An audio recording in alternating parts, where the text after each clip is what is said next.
George 8, George 6. Respond to 28400 Alpine Way, cross of Alpine Ridge Road and Black Butte Road in Shingletown. To open incomplete 911 from the residence with banging sounds heard. Can hear someone sobbing or crying. And information on the earlier DV at this location back in April, there were 2 juveniles that were also at the residence. 127, are they confirmed 1144? A man suspected of killing his wife and 2 young daughters still on the loose tonight. Good evening. Thank you for joining us. I'm Mike Mangus. I'm Jennifer Scarborough. Shane Miller is suspected of murdering his wife and his 8-year-old and 4-year-old daughters in Shingletown Tuesday night, shooting each of them multiple times.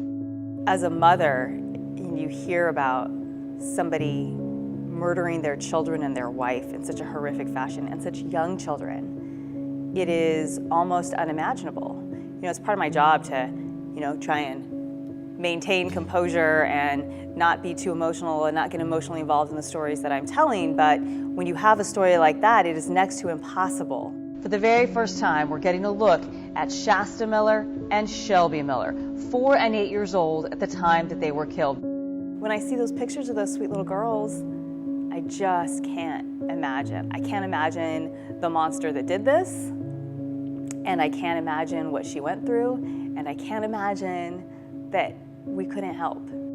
A woman who allegedly died at the hands of her husband did in fact seek help. Now, we are told tonight that Sandy Miller went to the shelter 2 weeks before she and her 2 daughters were murdered. We had tried to help her get into shelter. This had been going on for some time, and she'd finally kind of made the decision to leave, but when she came, she was very scared. She had her 2 girls, she had her dog. We offered her shelter. We were crowded. We hold 26 women and children, but that's in 3 bedrooms. So you can imagine what that would feel like in your home.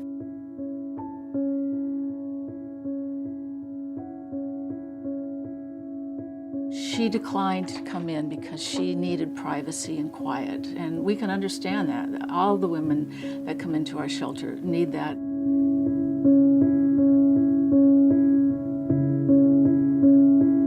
When a domestic violence victim is trying to break free from the cycle of violence, leave the home where the domestic violence is occurring, we often see a situation where there's an imbalance of power.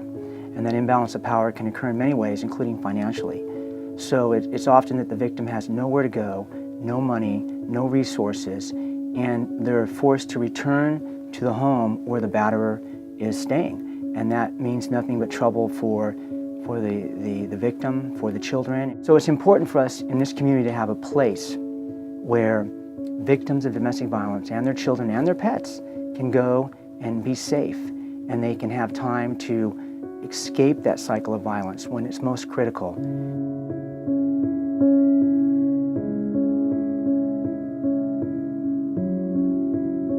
Well, Redding's got a bad rap the last year or two. You may have heard. There's been a couple of national news articles out there about us, one calling us one of the most dangerous cities in America for women, and more recently a Time article that came out and said that we had one of the fastest rising crime rates in the country. So that isn't a positive thing. The increase in crime rates may be attributed to an increase in reporting of crimes like domestic violence due to the efforts of law enforcement and those in victim support.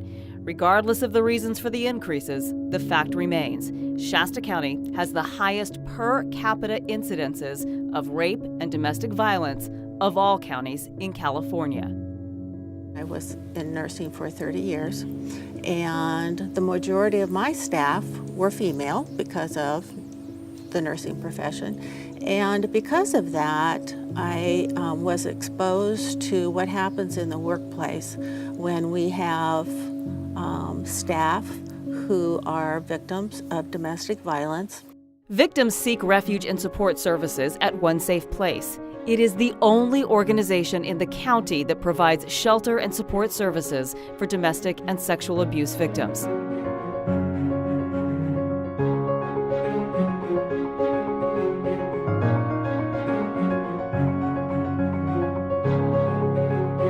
A A victim requires 60 to 90 days of treatment and support to have the highest probability of successful transition to a peaceful existence and self-sufficiency. At present, 80% of victims leave the shelter before 20 days. 60% leave by the 10th day. 10% exit before even spending one night. It's a 30-day shelter that we have right now, and it can only house women. And we started to do research, and we found that until women stay there nearly at least 60 days, they don't begin to make a change. And then when we looked at how long women stayed in our shelter, it was an average of 12 days. So we knew we needed to make a change. The Board of Directors has launched the One Safe Place Capital Campaign to raise $3.5 million to create a space that expands the shelter and includes client services under one roof. The design for the new shelter features 14 sleeping rooms for individuals and families, so they have privacy and space to collect their lives. The maximum capacity for sleeping will increase from 26 to more than 60 people. By creating more space and including support services under one roof, One Safe Place will provide help, hope, and healing to hundreds more women, children, and men every year who find themselves in crisis. What we needed was to have a private room for every person, every family that comes, whether they're male or female, with their children, to stay in the shelter so they can have that privacy that's needed. So that was another goal we set, was to serve men, to have women be able to stay longer. Our new facility will allow them to stay up to 90 days. We can do more if we want. We can serve 60 plus people instead of the 26 that we serve now. We are so excited about the changes that we'll make, because we know that this issue is a significant issue in this community, and we want to make a difference. We want to be part of the whole community, the rescue mission, Health and Human Services, all the other people that Reading Police Department, the Sheriff's Department, who are working on to reduce our crime rate and to help our families. We can make a difference once we have this shelter. Shasta County is a beautiful place of breathtaking views and kind, caring people. Your gift in support of this campaign is more than a gift in support of the One Safe Place mission. Your gift will help change the landscape of this community and set the course to make a beautiful place a safer place. One safe place. One safe community.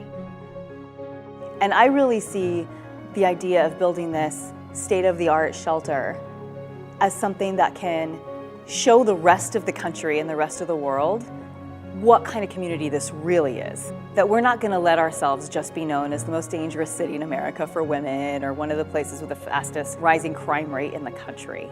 We're better than that. We take these things seriously. We want to take care of women and children in our community. We want this to be a safe place, and we're willing to invest our dollars to prove to this community and to the entire world that we mean it.